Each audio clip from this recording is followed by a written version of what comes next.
Hello hi नमस्कार welcome two माय channel. देखंतु आज जागर जागर रे आमे जाइछु शिव मंदिर एटा बाहरी छु। एटा होछि हमर झुलेनबर्ग गोटे हम बलांगीर डिस्ट्रिक्ट रो बहुत बढ़िया जगह ये शिव मंदिर अछि।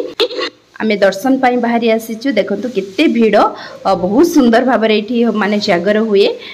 तो चलंतु वीडियो कंटिन्यू करंतु देखंतु कोन कोन सब होछि आगो।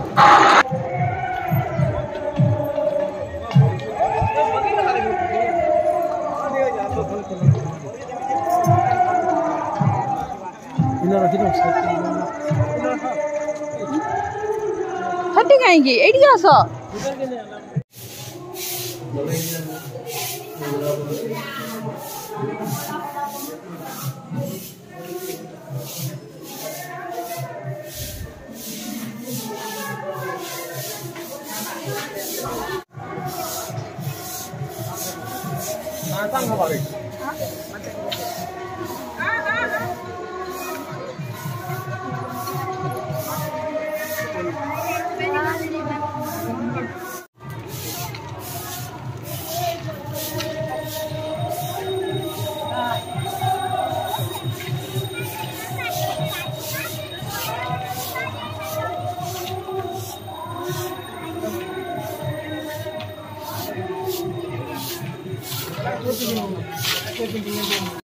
दर्शन सारी आमे एठी मंदिर परिसर टिके सफा करूछु। माँ और मु माने भाग्यरी थिले मंदिर परिसर सफा करिवार सुजोग मिलिबो। केमिति बा आमे हाथ छडा करिथांते सुजोग को आमे सुंदर भाबे माँ मु सफा करूछु। धान भरा होजी पुरे माँ मुंडो बुले दबो जेती भरा भरा धान भरा होजी। हेलो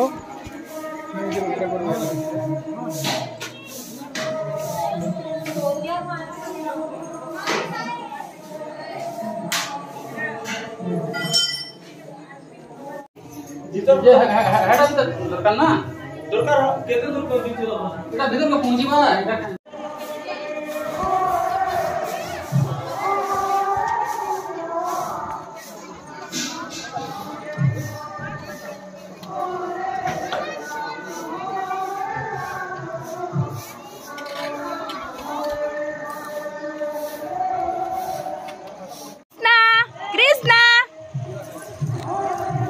धनडा वो कृष्णा आचु आचु आचु आचु आडी आडी आडी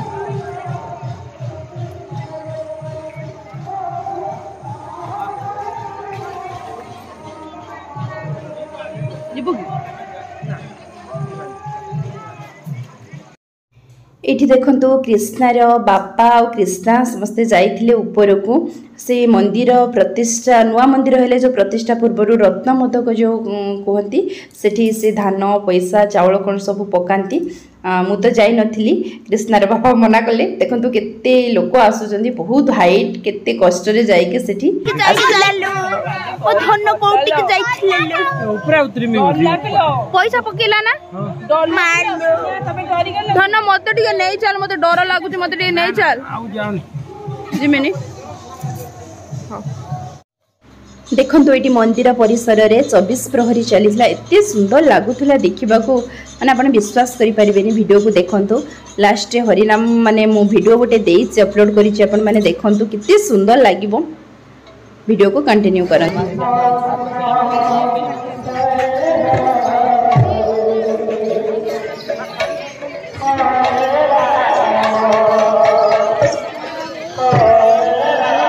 क्रिसु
देखो